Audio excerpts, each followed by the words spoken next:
Hey, I'm Colin at sheetsresume.com, and today I want to talk to you about interest on a resume. Should you put interest on a resume? Is it professional, unprofessional? Does it help you or does it hurt you?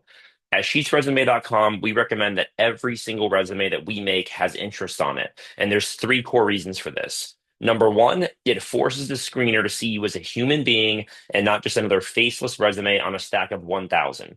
And that's because the screener's going through resumes all day long. They're looking generally at company name, profession title, years of that company, and then skills before they make their first evaluation. That's kind of their first gut check. And we put interest at the bottom of the resume underneath skills. And so as they're looking through those four things, when they get down to skills for a quick 10-second gut check to see if they should even spend any more time on your resume or pass on you, they see interest. And that can make them stop, see you as a human being, create some empathy. And it might be a little thing, but we think it adds up over time when you're talking about hundreds and hundreds of applications that you're sending out. You're going to get more positive, more empathetic, and more generous resume reads if you have interest than if you don't. So that's reason number one, forces them to see you as a human being. Reason number two is similar. It actually allows them to see you as not just a human being, but as a coworker. The screener is generally someone that's going to be working with you. They're at least on the team that's hiring you, or at least they should be if it's a competently run company.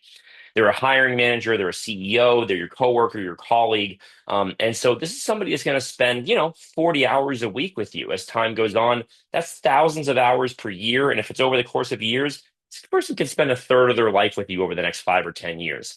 And so your coworkers have a huge impact on your mental health. And generally, people want to make sure the people they hire are normal, reasonable human beings. And if you put cool interests like, traveling, hiking, camping, backpacking, boating, fishing, these are things that people can actually empathize with and that share those type of values and those type of interests. And so you're really creating the opportunity for them to see you as someone they're going to go get a beer with, get lunch with, talk to, hang around the water cooler with. And so we think that the second reason you should put interest on your resume is it creates that sort of coworker mentality in their head as someone they could spend a lot of time with, reasonably speaking.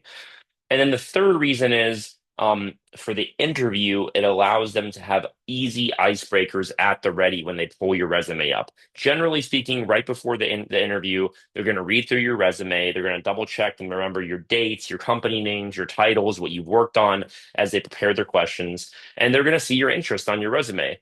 And I guarantee you that if you put Seinfeld as an interest on your resume, they're going to ask you what your favorite Seinfeld episode is. And it might even be their very first question.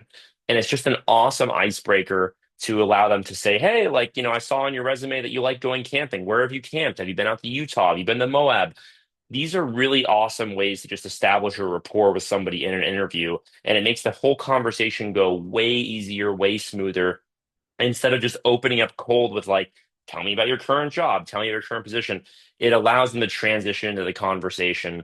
And so that's reason number three we recommend interest is it just makes the entire job interview process a lot smoother, a lot more natural, and we think it yields better outcomes when you do get those interviews. And so we recommend interest on every single resume. If you have more questions about this, feel free to ask us on our subreddit Sheets Resume or in the comments on our YouTube channel. But definitely put some interest, make them interesting, but not too weird or different. Building computers is okay. Anime plushies, maybe a little over the line. So exercise some discretion and make sure that your interests are niche but broad, and that they're interesting to talk about, but not too weird. Because you don't want to have the opposite effect of the reason number two, which is you don't want them to not see you as a coworker, as someone they could spend time with because you put some stuff on your resume that makes them go, I don't know if I want to spend time with this person. So exercise some discretion, put some interest on there, and we think you'll get a lot better outcomes when you send your resume out in job applications.